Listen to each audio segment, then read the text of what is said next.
हरे कृष्ण। ओम पितृदेवताभ्य नमः। श्रोताओं, सर्वपितृ अमावस्या का दिन बहुत ही पवित्र और भावुक अवसर होता है, क्योंकि इस दिन हमारे सभी पितृजन, चाहे निकट के हों या दूर के, धरती लोक से विदा होते हैं। जब हम पितृपक्ष के दिनों में श्रद्धा से उनका स्वागत करके, स्मरण करके तर्पण, पिंडदान और जल अर्पण करते हैं, तो वे संतुष्ट होकर ही अपने लोक वापस लौटते हैं और लौटते समय हमें आशीर्वाद देकर जाते हैं। ऐसा मानना है कि इस दिन पितर प्रसन्न होकर अपने परिवारजनों को वरदान देते हैं कि हमारे वंशज कभी दुखी न हो और उनके घर हमेशा सुख समृद्धि बनी रहे, संतानें सुरक्षित और दीर्घायु हों। इसलिए सर्वपितृ अमावस्या केवल एक तिथि नहीं, बल्कि अपने पूर्वजों के प्रति आभार और प्रेम व्यक्त करने का पवित्र दिन है। तो आइए आज सुनते हैं सर्वपितृ अमावस्या के दिन सुनी जाने वाली कथाएं, अमावस माता की कथा, पितरों की कथाएं, पितृ चालीसा पाठ, और इसके अलावा आप सुनेंगे श्रीमद् भगवद गीता का 7वां अध्याय भी, जो कि आज के दिन यदि सुना जाए और उसका पुण्य पितरों को अर्पण कर दिया जाए तो पितरों को मोक्ष मिल जाता है। सभी प्रेम से बोलिए पितृ देवताओं की जय। एक पौराणिक कथा के अनुसार एक बार ब्रह्मा जी अपनी मानस पुत्री पर मोहित हो गए। उनके इस कृत्य को देखकर भगवान शिव ने त्रिशूल से ब्रह्मा जी का सिर धड़ से अलग कर दिया। तभी से ब्रह्मा जी चतुर्मुखी कहलाते हैं, वरना पहले उनके 5 सिर थे। जब भगवान शिव ने अपने त्रिशूल से उनका 5वां सिर काटा तो वह सिर भगवान शिव के त्रिशूल से चिपक गया और फिर भगवान शिव पर ब्रह्म हत्या का दोष लग गया। भगवान शिव कई तीर्थ स्थलों पर गए, लेकिन उन्हें कहीं भी ब्रह्म हत्या से मुक्ति नहीं मिली। तब बद्रीनाथ पहुंचकर ब्रह्मा जी का वह कपाल शिव जी के त्रिशूल से छूटकर अलकनंदा नदी के समीप जा गिरा। इसीलिए इस स्थान को ब्रह्म कपाल के नाम से जाना जाता है और इसी स्थान पर भगवान शिव को ब्रह्म हत्या से मुक्ति मिली थी और इसीलिए यह स्थान इतना पवित्र है। कहते हैं कि पितरों की कामना होती है कि उनके वंश में से कोई भी संतान बद्रीनाथ में जाकर उनका पिंडदान करे, ताकि वह मुक्त होकर वैकुंठ लोक को जा सके। ऐसी मान्यता है कि ब्रह्म कपाल में रविवार को श्राद्ध करने से आरोग्य की प्राप्ति होती है, सोमवार को सौभाग्य की, मंगलवार को श्राद्ध करने से विजय प्राप्त होती है, बुधवार को श्राद्ध करने से कामना सिद्ध होती है, गुरुवार को धन लाभ और शनिवार को श्राद्ध करने से दीर्घायु प्राप्त होती है। ऐसी मान्यता है कि महाभारत के युद्ध के पश्चात पांडवों ने गोत्र हत्या के पाप से मुक्ति पाने के लिए ब्रह्म कपाल में भी अपने पितरों का पिंडदान किया था, ताकि वे गोत्र हत्या के लगे पाप से मुक्ति प्राप्त कर सकें। अब आपको सुनाते हैं पितृपक्ष की एक बहुत ही रोचक कथा। एकनाथ जी महाराज उच्च कोटि के संत थे। एक बार पितृपक्ष के दिनों में एकनाथ जी महाराज के घर पर ब्राह्मणों के लिए भोजन पक रहा था। तभी उस समय कुछ गरीब भिक्षुक वहां से गुजरे। उन्हें बनते हुए पकवानों की बड़ी अच्छी खुशबू आई। तब वे आपस में बात करने लगे कि आज तो श्राद्ध है, अच्छा भोजन मिलेगा। तब उन्हीं भिक्षुकों में से एक कहने लगा कि पहले तो ब्राह्मणों को भोजन मिलेगा, फिर जो कुछ बच जाएगा वही हमें मिलेगा, इसलिए परेशान क्यों होते हो। ये सुनकर एकनाथ जी महाराज ने अपनी पत्नी गिरजाबाई से कहा कि देखो, इन गरीबों में भी तो भगवान बसते हैं। इन्होंने कभी भी अच्छे स्वादिष्ट भोजन ग्रहण नहीं किए होंगे और आज मैं ये चाहता हूँ कि मैं ये भोजन पहले इन गरीबों को करवा दूं, उसके बाद हम श्राद्ध का भोजन ब्राह्मणों को भी करवा देंगे। क्या तुम फिर से ब्राह्मणों के लिए भोजन बना दोगी? तो गिरजाबाई ने हाँ कह दिया। अब तो एकनाथ जी महाराज ने बड़ी श्रद्धा से, बड़े प्रसन्न मन से वह भोजन उन गरीबों को करवा दिया। इसके बाद गिरजाबाई फिर से नहा धोकर चौका साफ करके ब्राह्मणों के लिए भोजन तैयार करने में जुट गई। लेकिन तब तक पूरे गांव में ये बात फैल चुकी थी कि आज एकनाथ ने ब्राह्मणों के लिए बना भोजन किसी और को खिला दिया। जब ब्राह्मणों को ये बात पता चली, तब तो ब्राह्मणों ने इसे अपना अपमान माना और यह निश्चय किया गया कि कोई भी अब एकनाथ महाराज के घर भोजन करने नहीं जाएगा। ब्राह्मणों को तो अपने इस अपमान से बड़ा क्रोध आ ही रहा था।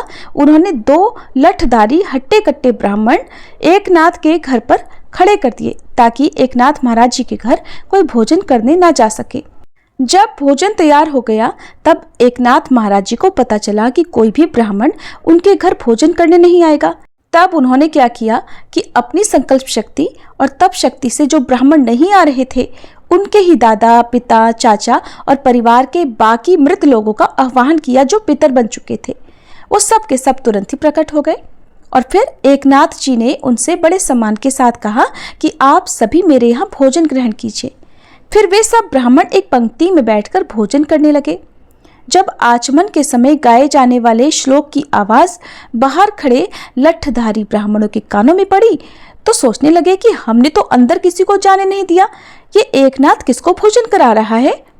जब उन्होंने दरवाजे के भीतर झांक कर देखा तो वो दंग रह गए। अंदर तो ब्राह्मणों की पंक्ति लगी हुई थी जिसमें उनके चाचा, दादा, परदादा और गांव के कई लोगों के पितर वहां मौजूद थे और वे सभी बड़े प्रसन्न मन से भोजन ग्रहण कर रहे थे। अब ये सारा दृश्य देखकर वे ब्राह्मण जो द्वार पर खड़े होकर पहरेदारी कर रहे थे बड़े हैरान रह गए। उन्होंने सोचा हमने तो पलक तक नहीं झपकी ताकि कोई भी अंदर ना जा सके, ये सब के सब कैसे पहुंच गए। अब वे दौड़े दौड़े गए और सभी गांव वालों को खबर कर दी कि हम तो बाहर द्वार पर पहरा दे रहे हैं, उधर एकनाथ के घर पर हमारे पितर श्राद्ध का भोजन कर रहे हैं। सुनते ही सारे लोग एकनाथ के घर के बाहर जमा हो गए। उस समय एकनाथ जी महाराज उन पितरों को विदाई दे रहे थे। ये देखकर अब तो सभी गांव वालों के सिर शर्म से झुक गए और उन्होंने एकनाथ महाराज जी से क्षमा मांगी। एकनाथ महाराज जी उच्च कोटि के ब्राह्मण थे, इसलिए उन्होंने सबको माफ कर दिया। एक सच्चा योगी अपनी संकल्प शक्ति से पितरों को भी अपने समक्ष प्रकट कर सकता है, ये आज उन सभी ने अपने सामने साक्षात देख लिया था। तो ये होती है संकल्प शक्ति। अगर मन सच्चा होता है तो भगवान हो या हमारे पितर हमारा साथ अवश्य देते हैं। कहा जाता है कि भीष्म पितामह ने युधिष्ठिर महाराज को श्राद्ध के महत्व और नियमों के बारे में बताया था। उन्होंने कहा था कि आश्विन मास के कृष्ण पक्ष में पितरों का स्मरण करके श्राद्ध करने से पितर प्रसन्न होते हैं और अपनी संतानों को आशीर्वाद देते हैं। भीष्म पितामह ने श्राद्ध की विधि समझाते हुए आगे कहा कि सबसे पहले पिता के लिए पिंडदान करना चाहिए, इसके बाद दादा के लिए और फिर परदादा के लिए। प्रत्येक पिंडदान करते समय साधक को एकाग्रचित्त होकर गायत्री मंत्र का जाप करना चाहिए और सोमाय पितृमते स्वाहा का उच्चारण करना चाहिए। भीष्म पितामह ने युधिष्ठिर महाराज को पितृपक्ष के इतिहास से जुड़ी कथा के बारे में भी बताया, जिसके अनुसार अत्रि मुनि के वंश में ऋषि निमि का जन्म हुआ था। उनके पुत्र श्रीमान की कम आयु में ही मृत्यु हो गई, जिससे वे बड़े दुखी हुए। पुत्र वियोग से पीड़ित होकर उन्होंने अमावस्या के दिन ब्राह्मणों को भोजन कराया और पिंडदान किया। मान्यता है कि इसके बाद अन्य ऋषियों ने भी पितरों का श्राद्ध करने की इस परंपरा को अपनाया और धीरे धीरे समाज के चारों वर्णों के लोग अपने अपने पितरों के लिए अन्न अर्पित करने लगे। एक और कथा के अनुसार निमि ऋषि द्वारा अर्पित लगातार श्राद्ध का भोजन करने से पितरों को अजीर्ण यानी भोजन न पचने वाली समस्या हो गई और वे इस पीड़ा से दुखी होकर श्री ब्रह्मा जी के पास पहुंचे। तब ब्रह्मा जी ने अग्निदेव की ओर संकेत करते हुए कहा कि वे ही पितरों का कष्ट दूर करेंगे। अग्निदेव ने कहा कि अब से वे भी पितरों और देवताओं के साथ श्राद्ध का भोजन किया करेंगे और उनकी उपस्थिति से भोजन पचने में कोई बाधा भी नहीं आएगी। तभी से श्राद्ध की शुरुआत अग्नि को आहुति देकर की जाने लगी। महाभारत के अनुसार अग्नि में हवन करने के बाद पितरों के निमित्त किए जाने वाले पिंडदान को ब्रह्म राक्षस भी दूषित नहीं कर सकते और श्राद्ध में अग्निदेव को उपस्थित देखकर राक्षसगण वहां से भाग जाते हैं। इसीलिए श्राद्ध में अग्नि का विशेष महत्व है। गरुड़ पुराण में श्राद्ध का महत्व बहुत सुंदर ढंग से समझाया गया है। इसमें कहा गया है कि मृत्यु के बाद आत्मा की शांति और पितर ऋण से मुक्ति के लिए पितृपक्ष में श्राद्ध करना अनिवार्य है। इस समय पितर धरती पर आते हैं और अपने वंशजों द्वारा अर्पित अन्न जल को स्वीकार करते हैं। लेकिन प्रश्न उठता है कि यह अन्न आखिर पितरों तक पहुंचता कैसे है। तो गरुड़ पुराण में बताया गया है कि 2 दिव्य पितर विश्वदेव और अग्निश्रवा अर्पित भोजन को पितरों तक पहुंचाते हैं। अगर पितर देव योनि में है तो अन्न अमृत बनकर पहुंचता है, मनुष्य योनि में है तो अन्न के रूप में, पशु योनि में है तो घास बनकर, नाग योनि में है तो वायु बनकर और यक्ष योनि में है तो पान के रूप में पहुंचता है। श्राद्ध के समय ब्राह्मणों को भोजन कराने से पहले 5 पत्तों पर अलग अलग हिस्से निकाले जाते हैं।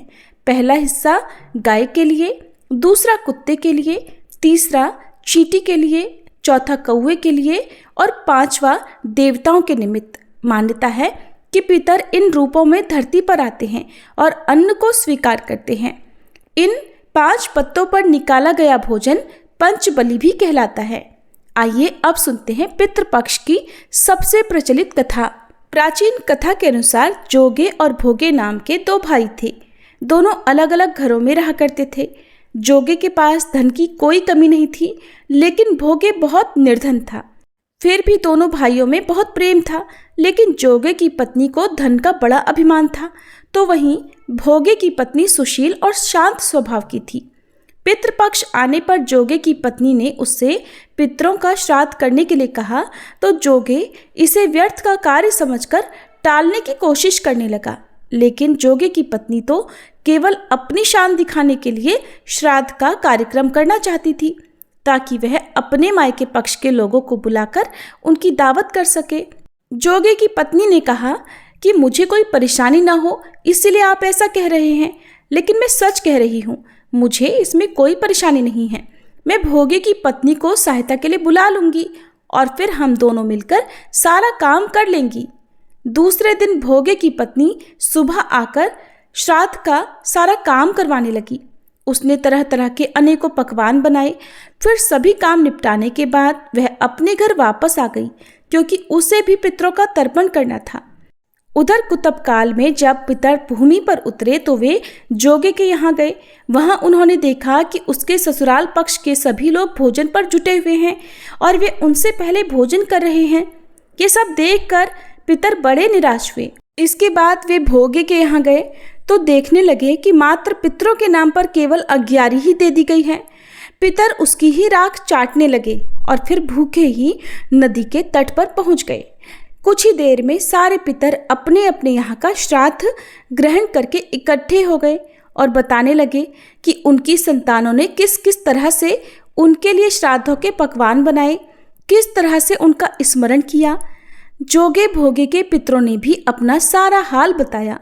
उन्होंने सोचा कि अगर भोगे निर्धन ना होता और श्राद्ध करने में समर्थ होता तो शायद उन्हें भूखा वापस नहीं आना पड़ता, क्योंकि भोगे के घर में तो खाने के लिए भी 2 जून की रोटी तक नहीं थी।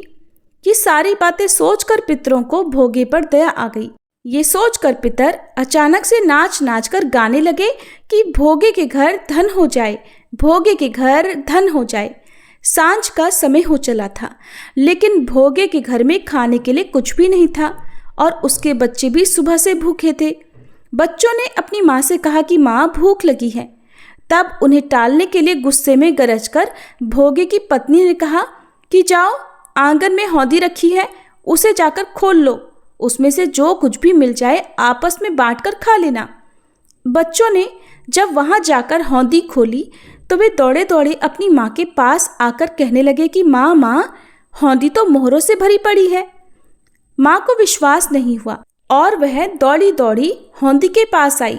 आकर उसने जब ये सब कुछ देखा तो उसके आश्चर्य का ठिकाना नहीं रहा। इस तरह पितरों के आशीर्वाद से भोगे भी धन धान्य से परिपूर्ण हो गया, लेकिन उसे इस बात का बिल्कुल भी अहंकार नहीं था।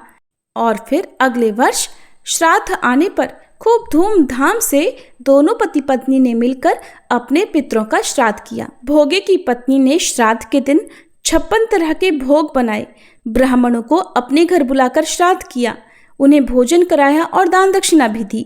फिर सोने चांदी के बर्तनों में जेठ जेठानी को भी भोजन कराया। इससे पितर बहुत प्रसन्न और तृप्त हुए और उन्हें आशीर्वाद देकर तृप्त होकर वे अपने लोक को वापस चले गए। प्रयागराज में त्रिवेणी संगम का जल पाप मुक्ति तो कराता ही है, साथ ही मोक्ष भी प्रदान करने वाला है। आइए जानते हैं प्रयागराज में त्रिवेणी संगम से जुड़ी एक प्राचीन कथा। आखिर कैसे कुंभ नगरी के त्रिवेणी जल की महिमा से एक प्रेत योनि से मुक्त हो पाया। कहा जाता है कि अनादिकाल में केरल में वसु नाम का एक ब्राह्मण रहता था, लेकिन उसका आचरण बहुत खराब था। उसके बंधुओं ने उसे भूमिहीन करके घर से निकाल दिया था और वह दुखी होकर निर्धनता में अपनी जन्मभूमि को त्याग कर इधर उधर भटकने लगा। जंगलों से भटकता हुआ वह भूख प्यास से व्याकुल ब्राह्मण विंध्य पर्वत पर पहुंच गया और वहां तड़पते हुए उसकी मृत्यु हो गई। कहा जाता है कि उसका दाह संस्कार न होने के कारण प्रेत बनकर वह वन की कंदराओं में चिरकाल तक निवास करता रहा। वह गर्मी सर्दी से परेशान बिना जल के हाहाकार करता हुआ भटकने लगा। एक दिन की बात है, उस मार्ग से एक यात्री घड़े में त्रिवेणी का जल लेकर भगवान जनार्दन के श्लोकों का पाठ करते हुए जा रहा था। एकाएक प्रेत उसके सामने आ गया और उसने उस यात्री से कहा कि डरो मत, हे धर्मनिष्ठ, मैं तुम्हारी गगरी से त्रिवेणी का पवित्र जल पीना चाहता हूँ, लेकिन अगर तुमने जल नहीं दिया तो मैं तुम्हारे प्राण ले लूँगा। प्रेत के वचन सुनकर वह पथिक बोला, नीलवर्ण भयंकर चंचल नेत्र वाले तुम हो कौन और तुम्हारा शरीर मांस रहित क्यों है? इस पर प्रेत ने उसे बताया कि मैं लोभी, मलिन, व्यभिचारी, क्रिया रहित ब्राह्मण था। पूर्व जन्मों के ऐसे कर्मों के कारण ही मेरी ऐसी दुर्दशा हुई है। तब पथिक ने उस प्रेत को जल दे दिया। प्रेत ने जल पिया और उसी क्षण वह प्रेत योनि से मुक्त होकर दिव्य देहधारी हो गया। और उस दिव्य देहधारी पुरुष ने कहा, हे पथिक, त्रिवेणी के जल की महिमा का वर्णन कोई नहीं कर सकता। इसे तो स्वयं महादेव अपने मस्तक पर धारण करते हैं, जो अचिंत्य शक्ति वाला है। अनेकों आशीर्वाद देकर वह पिशाच प्रेत योनि से मुक्त होकर स्वर्ग लोक को चला गया। इस प्रकार प्रयाग के महात्म्य को जानकर महाकुंभ में माघ मास में त्रिवेणी के जल के आचमन से पाप तो दूर होते ही हैं, पिशाच योनि से भी मुक्ति मिल जाती है। ज्योतिष विज्ञान की दृष्टि से उज्जैनी अर्थात उज्जैन नगरी का अपना विशिष्ट स्थान है और श्राद्ध पक्ष में उज्जैन में स्थापित शिवलिंग श्री पिशाच मुक्तेश्वर महादेव का भी विशेष महत्व है।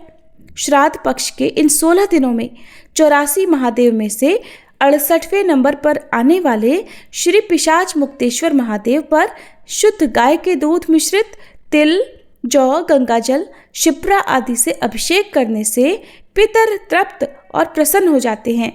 पूर्वज चाहे किसी भी योनि में प्रवेश कर गए हों, चाहे वे अकाल मृत्यु को प्राप्त हुए हों, चाहे उनका दाह संस्कार विधिवत ना किया गया हो, पिशाच मुक्तेश्वर महादेव उन्हें प्रेत योनि से मुक्त करते हैं।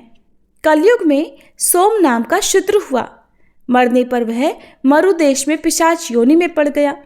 एक समय उसे मार्ग से हर एक विद्या का जानकार ब्राह्मण मिला। उसे देखकर पिशाच उसे खाने के लिए दौड़ पड़ा। ब्राह्मण के रथ के पहिए की घड़घड़ाहट सुनकर वह पिशाच घबरा गया। तब ब्राह्मण ने कहा, तुम्हें डरने की जरूरत नहीं है। तब पिशाच ने ये जानकर कि ये ब्राह्मण तो विद्वान और ज्ञाता हैं, उनसे पूछा कि पिशाच योनि किस कर्म करने से मिलती है और कौन से पुण्य से पिशाच योनि से मुक्ति संभव है। तब ब्राह्मण देवता ने बताया कि द्रव्य हरण करने और देवता के द्रव्य को चुराने वाला पिशाच योनि को प्राप्त होता है। ब्राह्मण देवता के ये वचन सुनकर पिशाच ने मुक्ति का मार्ग पूछा। तब उन्होंने बताया कि तीर्थ नगरी अवंतिका में पिशाचत्व को नाश करने वाले महादेव हैं श्री पिशाच मुक्तेश्वर महादेव। उनके दर्शन मात्र से तुम्हें पिशाच योनि से मुक्ति मिल जाएगी। तब वह पिशाच महाकाल वन में आया और उसने क्षिप्रा नदी में स्नान किया और उस दिव्य लिंग के दर्शन किए। तब उसे पिशाच योनि से मुक्ति मिल गई और वह विष्णु लोक को प्राप्त हुआ। जो व्यक्ति पितृपक्ष में श्री पिशाच मुक्तेश्वर लिंग के दर्शन और अभिषेक करते हैं, उनके पितरों का मोक्ष हो जाता है और उन्हें प्रेत या पिशाच योनि से भी मुक्ति मिल जाती है। प्राचीन समय की बात है, तुंगभद्रा नदी के किनारे अनुपम नामक एक नगर में आत्मदेव नामक एक ब्राह्मण रहते थे। उनकी पत्नी का नाम था धुंधली। आत्मदेव को सबसे बड़ा दुख ये था कि उनकी कोई संतान नहीं थी। इससे वे हमेशा चिंतित रहते। एक दिन दुखी होकर वे वन में चले गए। वहाँ पर उन्हें एक सन्यासी महात्मा के दर्शन हुए। आत्मदेव ने सन्यासी के सामने अपना दुख निवेदन किया कि हे महात्मन, मैं बहुत दुखी हूँ, मेरी कोई संतान नहीं है। सन्यासी ने ध्यान लगाकर देखा और फिर बताया कि भाग्य की प्रबलता और विधाता के लिखे लेख के चलते 7 जन्मों तक आपको संतान की प्राप्ति का कोई योग ही नहीं है। अगले 7 जन्मों में भी संतान न होने का संकेत करते हुए सन्यासी ने आत्मदेव ब्राह्मण से कहा कि वे संतान मोह छोड़ दें। लेकिन आत्मदेव ने उन सन्यासी से आग्रह किया कि वे कोई ऐसा उपाय बताएं जिससे उन्हें संतान की प्राप्ति हो सके। तब उसके आग्रह को देखते हुए सन्यासी महात्मा ने आत्मदेव ब्राह्मण को एक फल प्रदान किया और कहा कि वह इसे अपनी पत्नी को खिला दें और उसे नियम पूर्वक रहने को कहें, तो निश्चित रूप से संतान की प्राप्ति होगी। आत्मदेव ब्राह्मण ने घर लौटकर वह फल अपनी पत्नी धुंधली को दिया और सन्यासी की बात बताते हुए उससे कहा कि वह श्रद्धा पूर्वक फल खा ले तो अवश्य ही संतान की प्राप्ति होगी। धुंधली ने अपने पति से फल तो ले लिया, लेकिन दुविधा में पड़ गई कि इसे खाए या न खाए। उसके मन में अनेक कुतर्क आने लगे और आखिरकार उसने उस फल को नहीं खाया और अपनी बहन की सलाह से चुपचाप उस फल को गाय को खिला दिया। धुंधली की बहन उस समय गर्भवती थी। उसने धुंधली के साथ योजना बनाई। उसके अनुसार जब उसके पुत्र हुआ तो उसने अपने पुत्र को धुंधली को दे दिया। आत्मदेव ब्राह्मण दोनों बहनों की इस योजना से पूरी तरह अनजान थे, इसलिए उन्होंने उस पुत्र को ही अपना पुत्र मान लिया और धुंधली ने अपने पुत्र का नाम धुंधकारी रखा। सन्यासी का दिया हुआ फल खाने के कारण उधर गऊ से भी एक सुंदर मनुष्य के आकार वाला बच्चा पैदा हुआ। इससे आत्मदेव अति प्रसन्न हुए और उन्होंने उस गऊ से उत्पन्न पुत्र का नाम गोकर्ण रखा, क्योंकि उस शिशु के कान गाय की तरह थे। समय बीतने पर वे दोनों पुत्र साथ साथ बड़े हुए। धुंधकारी अति दुष्ट निकला और गोकर्ण अत्यंत ज्ञानी। आत्मदेव धुंधकारी के उत्पातों से अत्यंत दुखी रहने लगे और एक दिन ज्ञानी गोकर्ण के उपदेश से वह घर छोड़कर वन में चले गए और वहां भगवत आराधना में उन्होंने भगवान को प्राप्त कर लिया। इधर धुंधकारी के उत्पात जारी रहे। वह नगर के बच्चों को नाद में बिठाता और नदी में ले जाकर सभी को तेज गति से बहती नदी की धारा में डुबोकर मार देता था। जब वे बचाने के लिए गिड़गिड़ाते तो धुंधकारी खूब खुश होता। नगर के सभी लोग उससे परेशान थे, पर करते तो क्या करते। धुंधकारी इतना क्रूर और दुष्ट था कि सभी उसके पास जाने तक से डरते। कौन सा ऐसा दुर्गुण था जो उस दुष्ट धुंधकारी में नहीं था। इधर गोकर्ण बड़े होकर विद्वान पंडित और ज्ञानी निकले, जबकि धुंधकारी दुष्ट, नशेड़ी और क्रोधी, चोर, व्यभिचारी, अस्त्र शस्त्र धारण करने वाला, माता पिता को सताने वाला था। उसने माता पिता की सारी संपत्ति व्यभिचार में पड़कर नष्ट कर दी। हद तो तब हो गई जब धुंधकारी ने एक दिन अपने पिता को मारकर घर से बाहर निकाल दिया। पिता रोने लगे और उसने दुखी होकर कहा कि अच्छा होता अगर मेरी पत्नी बांझ ही रहती। जब पिता यह सोच रहा था कि तभी वहां पर गोकर्ण आ गए। वह पिताजी को वैरागी का उपदेश देने लगे और कहने लगे कि पिताजी, आप सभी छोड़कर प्रभु की शरण में वन में चले जाएं और भगवत भजन करें। भगवत भजन ही सबसे बड़ा धर्म है। गऊ से उत्पन्न पुत्र गोकर्ण की बात मानकर आत्मदेव वन में चले गए। बाद में उनकी पत्नी धुंधली को धुंधकारी सताने लगा तो उसने भी कुएं में कूदकर आत्महत्या कर ली। अब धुंधकारी 5 वेश्याओं के साथ रहने लगा। वेश्याएं उसे अपनी इच्छानुसार चलाती थीं। धुंधकारी उन वेश्याओं के लिए ही अब धन जुटाने लगा। वह उनके लिए डाका डालता, चोरी करता और बाद में वे वेश्याएं सोचने लगीं कि एक दिन अगर ये पकड़ा गया तो राजा इसके साथ साथ हमें भी दंड देगा।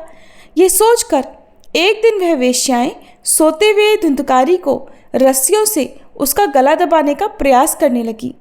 जब वह गला दबाने से भी नहीं मरा तो वे सभी मिलकर उसे दहकते अंगारों में डालने लगी। वहां वह तड़प तड़प कर मर गया। बाद में उसे गड्ढा खोदकर गाड़ दिया गया। मरने के बाद धुंधकारी भयंकर दुख देने, झेलने और अपने कुकर्मों के कारण एक प्रेत बन गया। प्रेत बन जाने के बाद भूख और प्यास के कारण वह व्याकुल रहने लगा। रह रहकर वह चिल्लाता भी रहता, क्योंकि उसे अंगारों से जलाया गया था।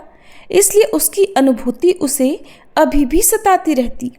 उसे लगता कि अभी भी उसका शरीर जल रहा है। एक दिन उसका भाई गोकर्ण उसके गांव में कथा करने आए। गोकर्ण सबसे नज़र बचाते हुए अपने पुरखों के मकान में सोने चले गए। अपने ही घर में अपने भाई को सोया हुआ देखकर धुंधकारी खुश हो गया और आवाज़ लगाने लगा। गोकर्ण यह आवाज़ सुनकर पूछने लगे कि तुम कौन हो? तब धुंधकारी ने बताया कि मैं तुम्हारा भाई हूँ। मेरे कुकर्मों की तो गिनती ही नहीं की जा सकती। इसी कारण से मैं प्रेत योनि में पड़ा ये दुर्दशा भोग रहा हूँ। भाई, अब तुम ही दया करके मुझे इस योनि से मुक्ति दिला सकते हो। गोकर्ण ने कहा कि मुझे बड़ा आश्चर्य हो रहा है कि मैंने तो तुम्हारे लिए विधि पूर्वक गया जी में श्राद्ध किया, फिर भी तुम प्रेत योनि से मुक्त कैसे नहीं हुए? मैं कुछ और उपाय करता हूँ। कई उपाय करने के बाद भी जब धुंधकारी को मुक्ति नहीं मिली तो अंत में गोकर्ण ने सूर्यदेव से पूछा, तो सूर्यदेव ने बताया कि श्रीमद् भागवत कथा सुनने से ही धुंधकारी की मुक्ति संभव हो सकती है, इसलिए तुम सप्ताह पारायण करो। तब गोकर्ण व्यास गद्दी पर बैठकर कथा कहने लगे। देश गांव से बहुत लोग कथा सुनने आने लगे। इतनी भीड़ हो गई कि सब आश्चर्य करने लगे। तब वह प्रेत धुंधकारी भी वहां आ पहुंचा और इधर उधर स्थान ढूंढने लगा। इतने में ही उसकी दृष्टि एक सीधे रखे हुए 7 गांठ वाले बांस पर पड़ी और वह वायु रूप में उसी में जाकर बैठ गया। जब शाम को कथा को विश्राम दिया गया तो एक बड़ी विचित्र बात हुई। सबके देखते ही देखते उस बांस की एक गांठ तड़तड़ करती फट गई। इसी प्रकार 7 दिनों में उस बांस की 7 गांठें फट गईं और 12 स्कंद सुनने से पवित्र होकर धुंधकारी एक दिव्य रूप धारण करके सामने खड़ा हो गया। उसने भाई को प्रणाम किया।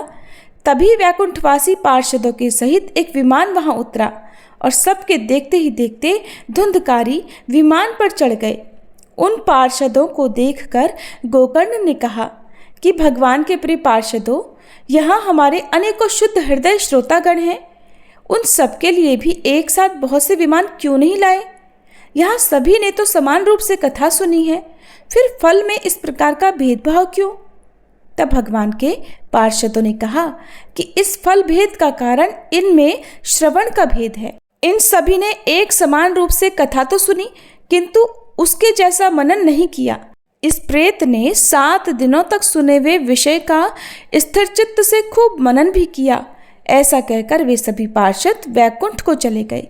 फिर अगले पवित्र मास में गोकर्ण ने फिर से उसी प्रकार सप्ताह क्रम से कथा कही और वहां भक्तों से भरे हुए विमानों के साथ भगवान प्रकट हो गए। उस गांव में कुत्ते और चंडाल पर्यंत जितने भी जीव थे सभी दिव्य देह धारण करके विमान पर चढ़ गए। भगवान उन सभी को योगी दुर्लभ गोलोक धाम में ले गए। इस कथा का सार ये है कि अपने माता पिता को कष्ट देने वाला, शराब पीने वाला, वेश्यागामी पुरुष प्रेत योनि प्राप्त कर अनंत काल तक भटकते रहते हैं। अब न तो गोकर्ण की तरह कथा सुनाने वाले हैं और न ही धुंधकारी की तरह स्थिर मन से कथा सुनने वाले। धुंधकारी को उसके पापों की सजा तो मिली ही, साथ ही उसने प्रेत योनि में रहकर भी सजा भुगती। बाद में जब उसे पछतावा हुआ तो भागवत कथा सुनकर उसका मन निर्मल हो गया और निर्मल मन होने से उसके सारे संताप जाते रहे। बांस की 7 गांठें हमारी 5 इंद्रियों, 6ठे मन और 7वीं बुद्धि पर लगी हुई अज्ञान की अशुद्धि की गांठें हैं। भागवत के श्रवण मनन से पूर्व धुंधकारी 5 इंद्रियों, 6ठे मन और 7वीं बुद्धि नामक 7 स्तरों पर अशुद्धि और ज्ञान से भरा हुआ था। यही उसका 7 गांठों वाले बांस में बैठना है। भागवत के श्रवण मनन के पश्चात इन 7 स्तरों पर वह अशुद्धि और अज्ञान से मुक्त हो गया और यही बांस की 7 गांठों का फटना है। ये थी धुंधकारी की कहानी। आइए इन कथाओं का समापन करते हुए अब हम सभी पितृ चालीसा पाठ करें। हे पितरेश्वर, आपको दे दियो आशीर्वाद, चरणाशीष नवा दियो, रख दो सिर पर हाथ। सबसे पहले गणपत, पाछे घर का देव मनावा जी। हे पितरेश्वर, दया राखियो, करियो मन की चाया जी। अब सुनिए अमावस माता की कथा। फिर आप सुनेंगे भगवद गीता का 7वां अध्याय और पितृ चालीसा। एक बार किसी नगरी में एक राजा राज्य करता था। उसकी प्रजा और परिवार सब आनंद पूर्वक रहा करते थे। राजा की रानी बहुत ही धार्मिक थी और प्रजा भी अपनी रानी को बहुत प्रेम करती थी। राजा के महल के सामने ही एक साहूकार की हवेली थी। राजा की रानी और साहूकार की पत्नी में मित्रता थी। एक दिन की बात है, साहूकार की हवेली से साहूकार की पत्नी के रोने की आवाज आने लगी। उसकी पत्नी बहुत जोर जोर से रोकर विलाप कर रही थी। रानी ने हवेली में रोने की आवाज सुनी तो राजा से इस रोने का कारण पूछा। तब राजा ने बताया कि साहूकार का पुत्र मर गया है, इसी कारण साहूकार की पत्नी और वह बहुत दुखी हैं। रानी बहुत भोली भाली थी। रानी ने राजा से कहा, महाराज दुख क्या होता है? राजा को समझ नहीं आया कि रानी को अब भला कैसे समझाएं कि दुख क्या होता है। तब रानी फिर से बोली, महाराज बताइए ना। तब राजा ने रानी से कहा, तुम अपने राजकुमार को मार दो तो पता चल जाएगा कि दुख क्या होता है। महारानी ने अपने राजकुमार को महल से नीचे गिरा दिया, लेकिन अमावस माता की कृपा से राजकुमार गोबर के ढेर के ऊपर जाकर गिरा और उसे कुछ भी नहीं हुआ। तब रानी अपने राजकुमार को देखकर नीचे आ रही थी कि राजकुमार ने सामने से आते हुए रानी को देखा। ये देखकर राजा भी हैरान रह गया कि इतनी ऊपर से गिरने के बाद भी राजकुमार को कुछ नहीं हुआ। रानी ने राजा से फिर पूछा, महाराज बताइए ना दुख क्या होता है। उस समय पड़ोसी राज्य के राजा के सैनिक युद्ध कर रहे थे। राजा ने रानी से कहा कि अब मैं युद्ध में अकेला जा रहा हूँ। जब तुम्हें मेरे मरने का समाचार मिलेगा तब तुम्हें पता चलेगा कि दुख क्या होता है और तब तुम्हें एहसास हो जाएगा।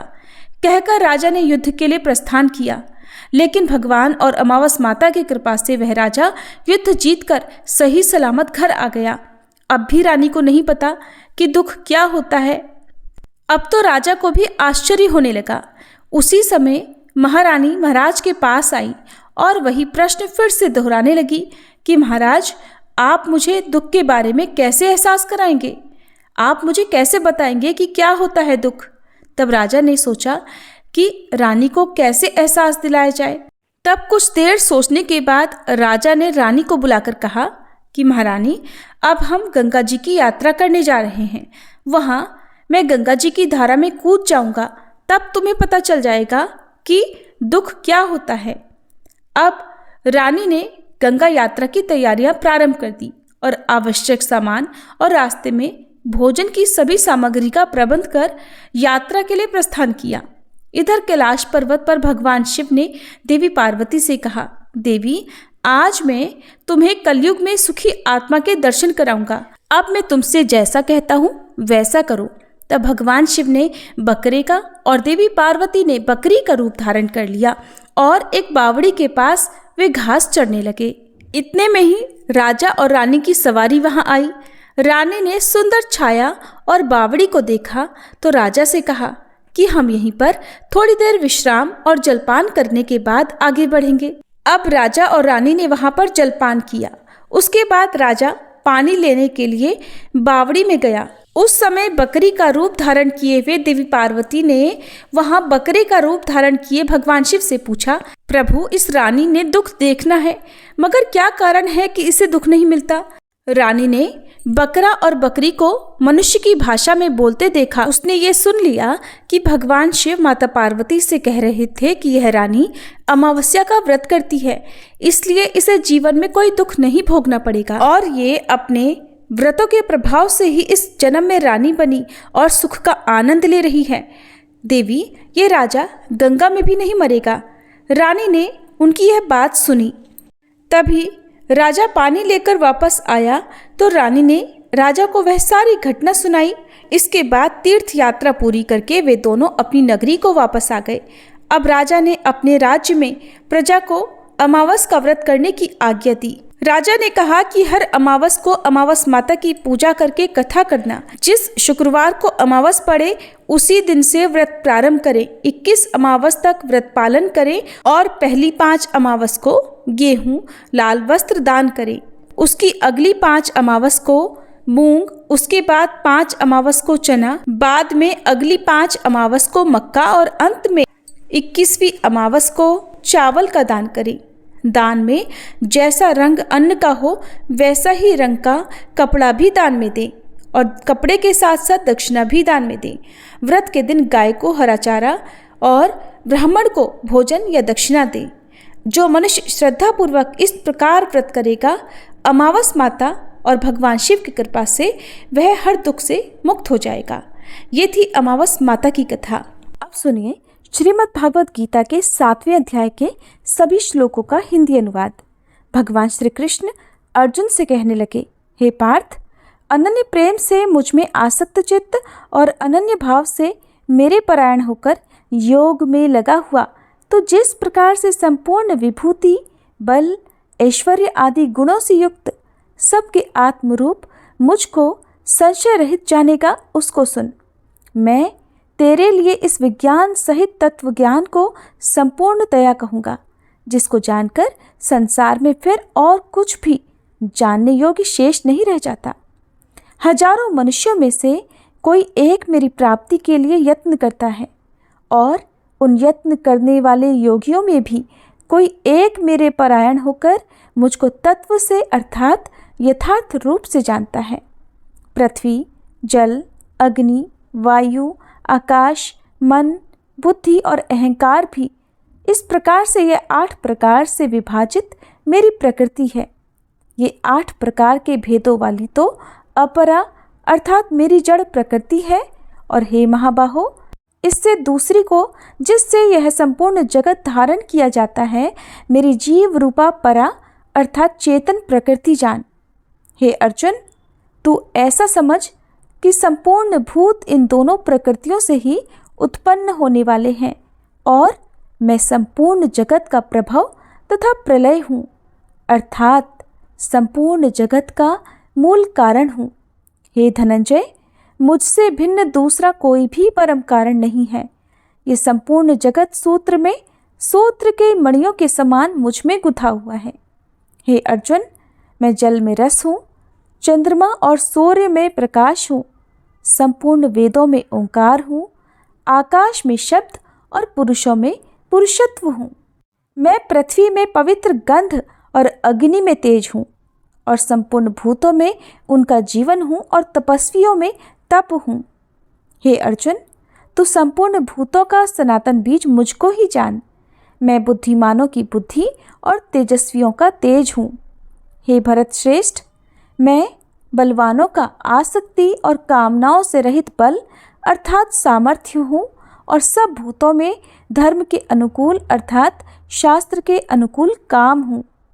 और भी जो सत्वगुण से उत्पन्न होने वाले भाव हैं और जो रजोगुण से होने वाले भाव हैं, उन सब को तो मुझसे ही होने वाले हैं ऐसा जान, परंतु वास्तव में उनमें मैं और वे मुझ में नहीं हैं।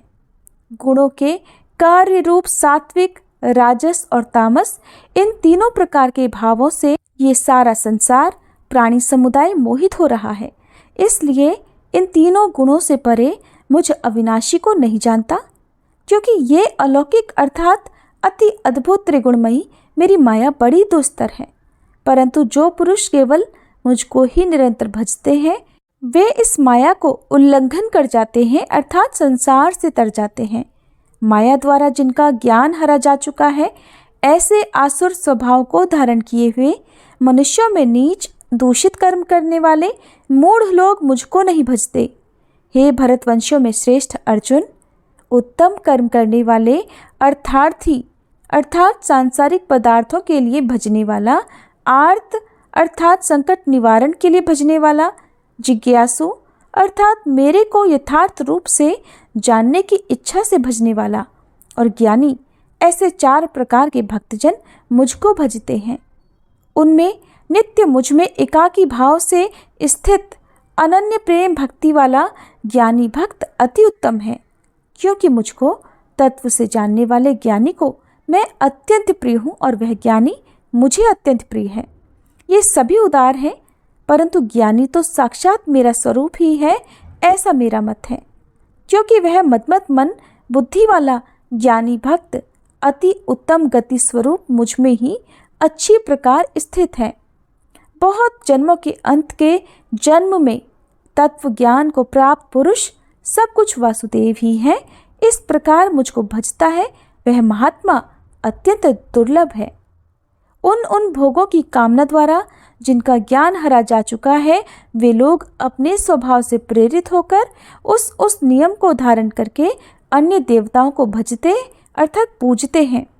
जो सकाम भक्त जिस देवता के स्वरूप को श्रद्धा से पूजना चाहता है, उस भक्त की श्रद्धा को मैं उसी देवता के प्रति स्थिर करता हूँ। वह पुरुष उस श्रद्धा से युक्त होकर उस देवता का पूजन करता है और उस देवता से मेरे द्वारा ही विधान किए हुए उन इच्छित भोगों को निस्संदेह प्राप्त करता है। परंतु उन अल्प बुद्धि वालों को वह फल नाशवान है और वे देवताओं को पूजने वाले देवताओं को प्राप्त होते हैं, और मेरे भक्त चाहे जैसे ही भजे, अंत में वे मुझको ही प्राप्त होते हैं। आप जानिए कि भगवत गीता के 7वें अध्याय में भगवान के प्रभाव और स्वरूप को न जानने वालों की निंदा और जानने वालों की महिमा का वर्णन किस प्रकार किया गया है। भगवान श्री कृष्ण कहते हैं, बुद्धिमान पुरुष मेरे अनुत्तम अविनाशी परम भाव को न जानते हुए मन इंद्रियों से परे मुझ सच्चिदानंद घन परमात्मा को मनुष्य की तरह जन्म कर व्यक्ति भाव को प्राप्त हुआ मानते हैं। अपनी योग माया से छिपा हुआ मैं सबके सामने प्रत्यक्ष नहीं होता, इसलिए यह अज्ञानी जन समुदाय मुझ जन्म रहित अविनाशी परमेश्वर को नहीं जानता, अर्थात मुझको जन्मने मरने वाला समझता है। हे अर्जुन, पूर्व में व्यतीत हुए और वर्तमान में स्थित तथा आगे होने वाले सब भूतों को मैं जानता हूँ, परंतु मुझको कोई भी श्रद्धा भक्ति रहित पुरुष नहीं जान सकता। हे भरतवंशी अर्जुन, संसार में इच्छा और द्वेष से उत्पन्न सुख दुख आदि द्वंद्व रूप मोह से संपूर्ण प्राणी अत्यंत अज्ञता को प्राप्त हो रहे हैं, परंतु निष्काम भाव से श्रेष्ठ कर्मों का आचरण करने वाले जिन पुरुषों का पाप नष्ट हो गया है, वे राग द्वेष जनित द्वंद्व रूप मोह से मुक्त दृढ़ निश्चयी भक्त मुझको सब प्रकार से भजते हैं। जो मेरे शरण होकर जरा और मरण से छूटने के लिए यत्न करते हैं, वे पुरुष उस ब्रह्म को, संपूर्ण आध्यात्म को, संपूर्ण कर्म को जानते हैं। जो पुरुष अधिभूत और अधिदेव सहित तथा अधियज्ञ सहित अर्थात सबका आत्मरूप मुझे अंतकाल में भी जानते हैं, वे युक्त चित्त वाले पुरुष मुझे जानते हैं, अर्थात मुझ में लीन हो जाते हैं, मुझे प्राप्त हो जाते हैं। प्रिय श्रोताओ, इस प्रकार भगवत गीता के 7वें अध्याय का पाठ समाप्त हुआ। आइए अब हम सभी पितृ चालीसा का पाठ करें। हे पितरेश्वर, आपको दे दियो आशीर्वाद, चरणाशीष नवा दियो, रख दो सिर पर हाथ। सबसे पहले गणपत, पाछे घर का देव मनावा जी। हे पितरेश्वर, दया राखियो, करियो मन की चाया जी। पितरेश्वर करो मार्ग उजागर, चरण रज की मुक्ति सागर। परम उपकार पितरेश्वर कीन्हा, मनुष्य योनि में जन्म दीन्हा। मातृ पितृ देव मन जो भावे, सोई अमित जीवन फल पावे। जय जय जय पितर जी साई, पितृ ऋण बिन मुक्ति नाही। चारों ओर प्रताप तुम्हारा, संकट में तेरा ही सहारा। नारायण आधार सृष्टि का, पितर जी अंश उसी दृष्टि का। प्रथम पूजन प्रभु आज्ञा सुनाते, भाग्य द्वार आप ही खुलवाते। झुंझुनू ने दरबार है साजे, सब देवों संग आप विराजे। प्रसन्न होए मन वांछित फल दीन्हा, कुपित होए बुद्धि हर लीन्हा। पितर महिमा सबसे न्यारी, जिसका गुण गावे नर नारी। तीन मंड में आप विराजे, बसु रुद्र आदित्य में साजे। नाथ सकल संपदा तुम्हारी, मैं सेवक समेत सुत नारी। 56 भोग नहीं है भाते, शुद्ध जल से ही तृप्त हो जाते। तुम्हारे भजन परम हितकारी, छोटे बड़े सभी अधिकारी। भानु उदय संग आप पुजावे, 5 अंजुलि जल रिझावे। ध्वज पताका मंडपे है साजे, अखंड ज्योति में आप विराजे। सदियों पुरानी ज्योति तुम्हारी, धन्य हुई जन्मभूमि हमारी, शहीद हमारे यहाँ पुजाते, मातृभक्ति संदेश सुनाते। जगत पितरों सिद्धांत हमारा, धर्म जाति का नहीं है नारा। हिंदू मुस्लिम सिख ईसाई, सब पूजे पितर भाई। हिंदू वंश वृक्ष है हमारा, जान से ज्यादा हमको प्यारा। गंगा ये मरु प्रदेश की, पितृ तर्पण अनिवार्य परिवेश की। बंधु छोड़कर इनके चरना, इन्हीं की कृपा से मिले प्रभु की शरणा। 14 को जागरण करवाते, अमावस को हम धोक लगाते। जात जड़ूला सभी मनाते, नांदी मुख श्राद्ध सभी करवाते। धन्य जन्मभूमि का है वो फूल, जिसे पितृमंडल की मिली है धूल। श्री पितर जी भक्त हितकारी, सुन लीजिए प्रभु अर्ज हमारी। निशिदिन ध्यान धरे जो कोई, तासम भक्त और नहीं कोई। तुम अनाथ के नाथ सहाई, दीनन के हो तुम सदा सहाई। चारिक वेद प्रभु के साखी, तुम भक्तन की लज्जा राखी। नाम तुम्हारो लेत जो कोई, तासम धन्य और नहीं कोई। जो तुम्हारे नित पाव पलोटत, नवो सिद्धि चरणा में लोटत। सिद्धि तुम्हारी सब मंगलकारी, जो तुम पे जावे बलिहारी। जो तुम्हारे चरण चितलावे, ताकि मुक्ति अवसी हो जावे। सत्य भजन तुम्हारे जो गावे, सो निश्चय चारों फल पावे। तुम्ही देव कुल देव हमारे, तुम्ही गुरुदेव प्राण से प्यारे। सत्य आस मन में जो होई, मन वांछित फल पावे कोई। तुम्हारी महिमा बुद्धि बढ़ाई, शेष सहस्त्र मुख सके ना गाई। मैं अति दीन मलिन दुखियारी, करहूँ कौन विधि विनय तुम्हारी। अब पितर जी दया दीन पर कीजे, अपनी भक्ति शक्ति कछु दीजे। पितरों को स्थान दो, तीर्थ स्वयं ग्राम। श्रद्धा सुमन चढ़े वहाँ, पूर्ण हो सब काम।